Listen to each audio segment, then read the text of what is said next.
इसी क्रम में जब आप आगे बढ़ते हैं तो 16वां श्लोक कहता है, काश्यश्च परमेश्वशः शिखंडी च महारथा। बहुत इंपॉर्टेंट शब्द है शिखंडी। काश्यश्च परमेश्वशः शिखंडी च महारथा धृष्टद्युम्नो विराटश्च सात्विक पराजिता। मतलब यह काया रूपी काशी जिसकी मैं चर्चा कर चुका हूं, काया रूपी काशी, ये हमारा शरीर, मैंने आपसे बताया ना, इसीलिए काशी का हिंदुओं में बड़ा महत्व है। मणिकर्णिका घाट, जहां आपको जीवन के सत्य का परिचय होता है। वैराग्य को स्थित करना हो, अगर वैराग्य की प्राप्ति करनी है तो सबसे अच्छा घाट बनारस में है मणिकर्णिका।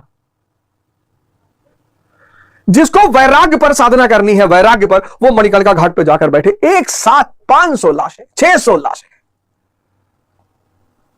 और 1 महीना अगर बैठ गया। फिर जिसको सत्य पर चर्चा करनी है, हरिश्चंद्र घाट,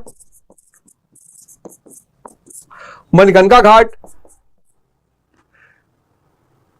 दशाश्वमेध, जहां 5 इंद्रियां 5 ज्ञानेंद्रियों की जीत की कथा बताई जाती हो, दशाश्वमेध घाट। इसीलिए बनारस घाटों का शहर है, काशी।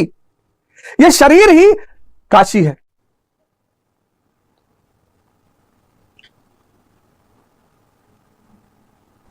यह शरीर ही काशी है। और जब मन सहित इंद्रियों को समेट कर व्यक्ति अपने शरीर में ही स्थित कर लेता है, तो इस शरीर में मन सहित इंद्रियों को समेटकर जब व्यक्ति अपने शरीर में ही स्थापित कर लेता है, तो परमेश वासा, उस शरीर में परमात्मा का वास हो जाता है। शरीर में क्या हो जाता है? परमात्मा का वास। इंद्रियों को बुरा नहीं मानना है। अज्ञानतावश ये इंद्रियां बाहर निकलती हैं। सर मैं तो उसका व्यक्तिगत उदाहरण हूं जीवन में। ये जो स्त्री को आप देखते हो और आपके मन में इच्छा उसे भोगने की उठती है सर, सबको उठती है सर। जब तक इंद्रियां बाहर भाग रही हैं, इंद्रियां दुश्मन नहीं है, अज्ञानता का शिकार है। जब तक ये इग्नोरेंट है, जब तक ये ऋषिकेश के कमांड में नहीं है, तभी तक इनसे गुनाह होता है। और चूंकि वो अज्ञान में हो रहा है, कहते ना ईश्वर सबको माफ कर देता, करेगा ही, करेगा ही। क्योंकि कोई ज्ञानी अगर गुनाह करे फिर तो उसकी माफी नहीं है। अब बुद्ध निर्वाण प्राप्त करने के बाद अगर आम्रपाली के पास प्रेम का प्रस्ताव लेकर जाते कि मैं तुमसे विवाह करना चाहता हूं, बच्चा पैदा करना चाहता हूं, तुम्हें भोगना चाहता हूं, तब माफी नहीं थी। लेकिन अगर सिद्धार्थ जा रहा है तो माफी है, क्योंकि सिद्धार्थ अज्ञानता में जा रहा है, सिद्धार्थ को पता नहीं है। लेकिन बुद्ध, हम सब इस स्तर पर जीते, हम सब।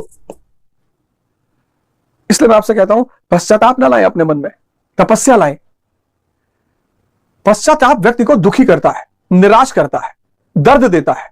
तपस्या लाएं, तपस्या। गुरु की शरण में रहें और तपस्या लाएं।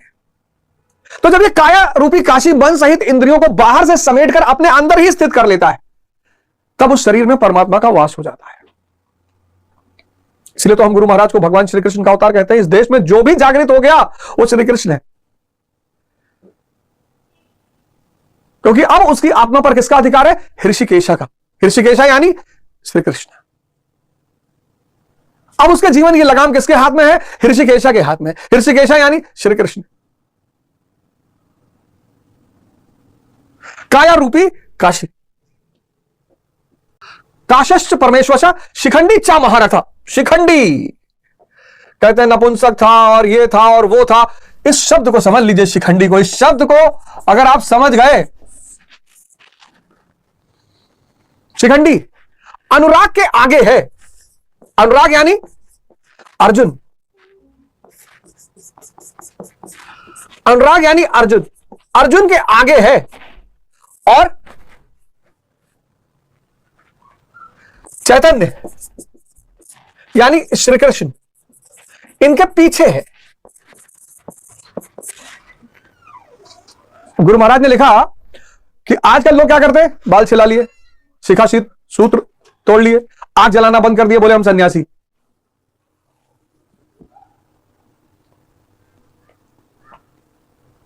बाल सेव करा लिए, शिखा सूत्र तोड़ दिए, बोले हम सन्यासी, आग जलाना बंद कर दिए, बोले हम सन्यासी।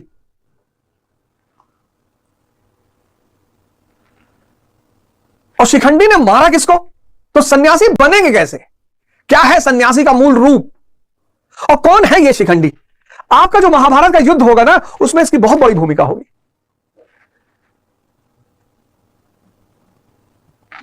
शिखंडी है चिंतन पद्धति।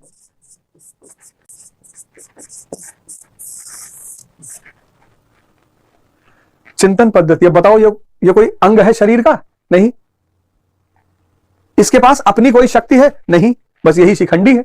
ना तो यह शरीर का अंग है और ना इसकी कोई अपनी शक्ति।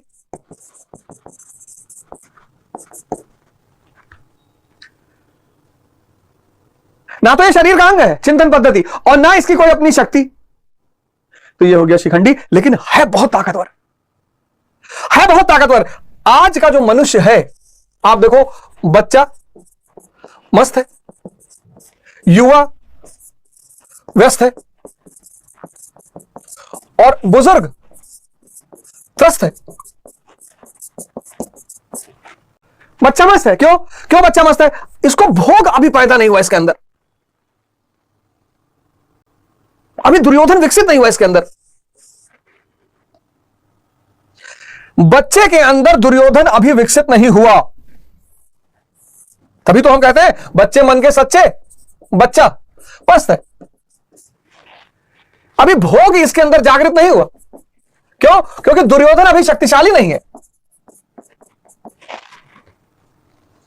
अभी ये बहुत प्रकृति में नहीं भाग रहा है, बाहर नहीं भाग रहा है। अभी इसका जीवन बड़ी छोटी छोटी बातों पे, चॉकलेट पे घूम रहा है।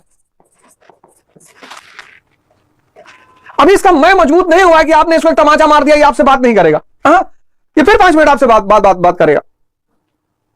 आप किसी बड़े आदमी को तमाचा मारिए, जीवन भर आपसे बात नहीं करेगा, क्योंकि मैं मजबूत हो गया है। बच्चों को क्यों सरल कहा गया? बच्चे मन के सच्चे, बच्चे परमात्मा का अवतार है, क्योंकि बच्चों में मैं ताकतवर नहीं होता। मैं यानी दुर्योधन। बच्चों में भोग अभी शक्तिशाली नहीं है। चॉकलेट। 4 बच्चे हैं, आप देखिए बाहर खेलते हुए पार्क में, बालू उठा उठा के ऊपर ऊपर डाल रहे हैं, खाली बोतल सजा रहे हैं। माँ बाप डांट रहे कि अरे फेंक दे बोतल, खाली हो गई, कचरा है। उसी को सजा रहे हैं, उसी को जोड़ रहे हैं, ईंटों को जोड़ के घर बना रहे हैं। यहाँ जिनका घर बना हुआ कह रहे हैं यार ये घर ठीक है नहीं, इसमें टाइल्स नहीं बढ़िया लगा हुआ है।